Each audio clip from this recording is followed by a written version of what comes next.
Olá, eu sou Fernanda Delgado, professora e pesquisadora da FGV Energia, e essa é minha coluna na EPBR. A cada 15 dias você me escuta falar sobre petropolítica. Na última coluna a gente falou sobre a Rússia numa série para tratar sobre os maiores produtores de petróleo do mundo, e hoje, dentro do xadrez geopolítico de petróleo, a gente vai falar sobre a Arábia Saudita, o 14º maior país do mundo, com aproximadamente 2 milhões de quilômetros quadrados, a 18ª economia do mundo em termos de PIB e o maior produtor mundial hoje em dia, né? O atual reino da Arábia Saudita ele foi criado agora, já no século XX, a partir da unificação de tribos dispersas na Península Arábica. Desde a sua fundação, o país teve um papel geopolítico muito importante porque coube à Arábia Saudita zelar pelos locais sagrados de Meca e Medina, e por estar posicionado numa área estratégica do Oriente Médio, com acesso ao Mar Vermelho e ao Golfo Pérsico, e, além disso, as suas grandes reservas de hidrocarbonetos. Então, esses três componentes contribuíram para que o Estado árabe trouxesse para ele esse papel de grande zelador da fé islâmica do mundo árabe. É importante destacar que questões étnicas e religiosas sempre foram nevrálgicas nessa região, com inúmeros movimentos e conflitos, como, por exemplo, a Primavera Árabe de 2011 e agora o que a gente está vendo na Palestina, né, uma região que há mais de 60 anos é disputada entre árabes e judeus. Como eu falei, a questão étnica, né, árabes, e a questão religiosa, o Islã, são fatores chaves à posição internacional dos sauditas, e a institucionalização desses valores, elas são resguardadas pelas seguintes organizações das quais a Arábia Saudita faz parte: a Liga Árabe, o Conselho de Organização de Cooperação do Golfo e a Organização para a Cooperação Islâmica. As credenciais dessa ambição internacional da Arábia Saudita perpassam pelas suas riquezas internas, sobretudo o petróleo. E aí, os números, nesse caso, são extremamente importantes, né? As reservas de óleo e gás da Arábia Saudita perfazem aí, de gás natural, por exemplo, perfazem 9 trilhões de metros cúbicos, com a produção de 117 milhões de metros cúbicos por dia de gás natural. As reservas provadas de petróleo, elas correspondem a 260 bilhões de barris de petróleo. Para vocês terem uma ideia, as reservas provadas brasileiras correspondem a 16 bilhões de barris de petróleo. As reservas árabes, elas equivalem a 17% de todas as reservas do planeta. A produção de petróleo hoje do país está em torno de 8, 9 milhões de barris por dia, sendo que isso dentro do corte de produção da OPEP estabelecido desde março de 2020 por causa da pandemia. A demanda interna de produção do país, a demanda por petróleo do país é de cerca de 1/3 só dessa produção, e o resto todo é exportado. Então, são exportados aí em torno de 7 a 9 milhões de barris por dia de petróleo bruto, tornando a Arábia Saudita o principal exportador do mundo de líquidos totais de petróleo, e o principal destino desse petróleo são os países europeus. O desenvolvimento da indústria de petróleo na Arábia Saudita, ela se iniciou nos anos 30, e o Estado árabe fez uma concessão de 60 anos para a Standard Oil, né? A Standard Oil Company of California. Mas em 44, a então subsidiária da Standard Oil, a California Arabian Standard Oil, né, que tinha o nome de American Oil, Arabian American Oil, que hoje é a Aramco, ela foi repartida em várias companhias. Uma parte para a Texas Oil Company, uma parte para a Standard of New York, uma parte para a SoCal Yukon Oil Company. É importante a gente destacar que a indústria petrolífera pertencia, na Arábia Saudita, como em vários outros países do mundo, a indústria petrolífera pertencia a entes privados. A produção era de atores externos que definiam produção e preço, e na Arábia Saudita, no Reino Unido, no Kuwait, no Iraque, não era diferente. No entanto, esses governos eles começaram a perceber a importância dos hidrocarbonetos como estratégicos nos seus países, o que levou os estados a questionarem o controle estrangeiro dessa indústria. Na década de 50, então, os sauditas eles estabelecem que, além dos royalties, né, que já incidiam sobre a produção, os sauditas estabelecem um imposto de cerca de 50% dos lucros líquidos da Aramco em cima dessa produção. E, finalmente, nos anos 80, toda a produção do país é estatizada pela Saudi Arabian Oil Company, hoje a gente conhece como a Saudi Aramco.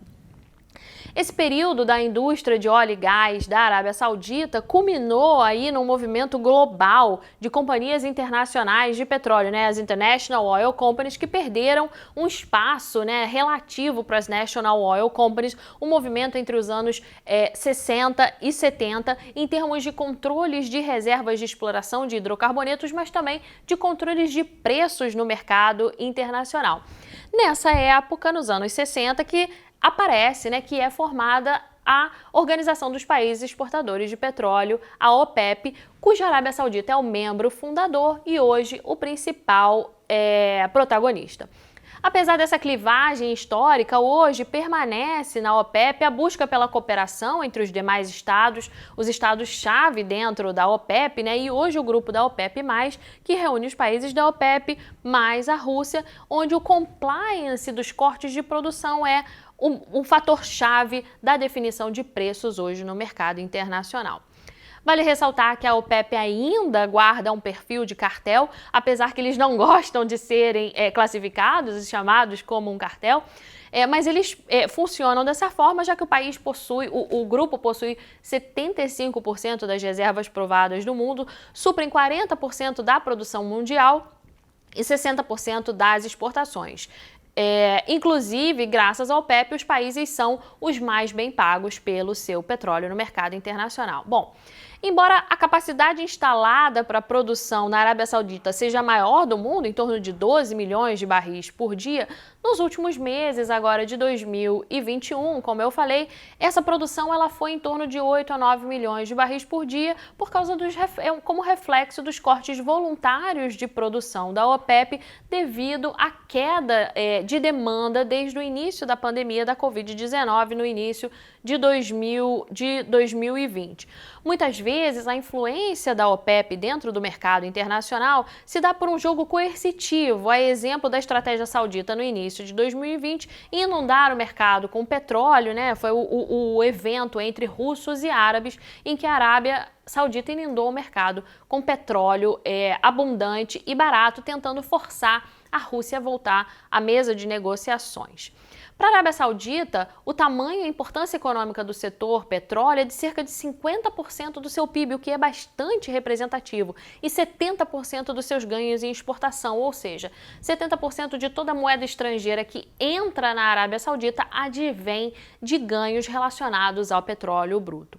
Para comparação, um total de 261 bilhões exportados em 2019 e 203 bilhões foram oriundos do petróleo. As receitas petrolíferas têm caído de uma forma drástica desde 2014, por causa da crise do shale de 2014 e agora novamente em 2020 pela crise que a gente está passando agora da Covid.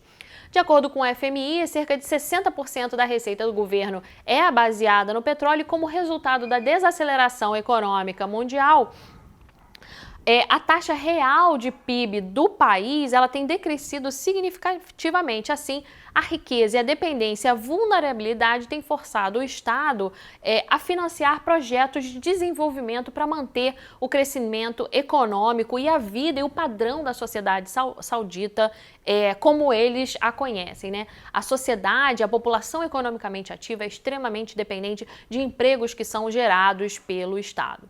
Em 2016 foi lançado um programa, o Saudi Vision 2030, justamente um programa governamental com propostas para reduzir a dependência de petróleo.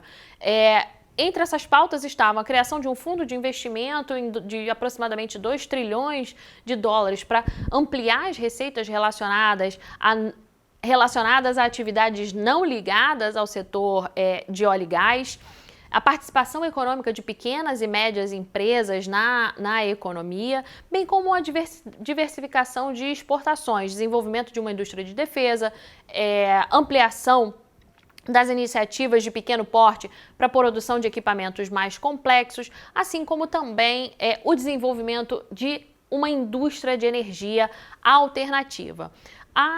O foco maior era combater o desemprego, aumentar a participação feminina com o avanço em temas sociais e fazer uma reforma no sistema educacional. Vale destacar que eles fizeram investimentos também na produção e exportação de derivados de petróleo. Pode parecer mais do mesmo, mas foi uma forma encontrada pelo programa e pelo governo de diversificar sua pauta exportadora.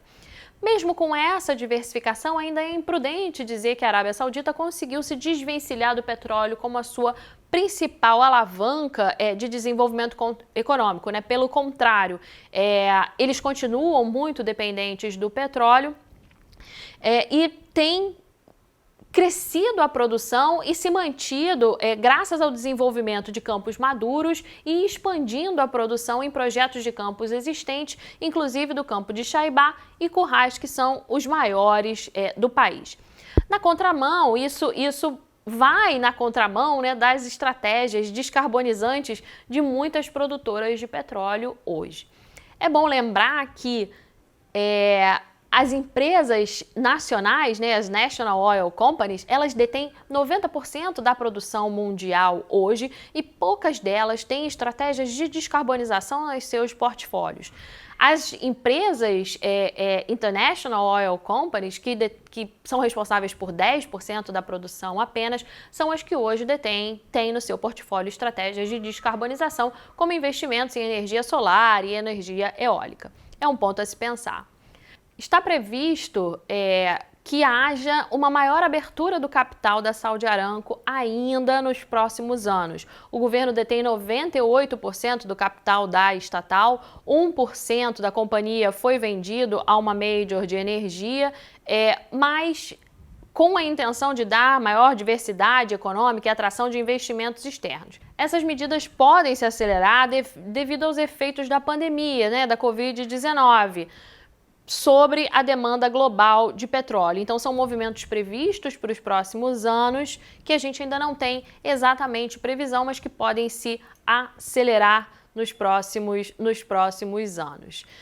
Quando a gente fala sobre transição energética, os dirigentes da Saudi Aramco concederam uma entrevista há pouco tempo, onde foi questionado a eles se eles tinham algum temor em relação à transição energética, e eles disseram que não, que podia chegar à transição energética e que para eles não tinham nenhum problema. Eles têm o custo de produção de energia mais barato do mundo, já conseguem fazer energia solar a $30 o megawatt-hora, então por terem reservas muito grandes e energia muito barata, para eles não é uma questão a transição energética, um fato bastante curioso para uma grande estatal de petróleo. Então, esse foi um resumo bastante rápido sobre o papel da Arábia Saudita no mercado internacional de petróleo e vejo vocês daqui a 15 dias com um outro agente internacional bastante expressivo no mercado.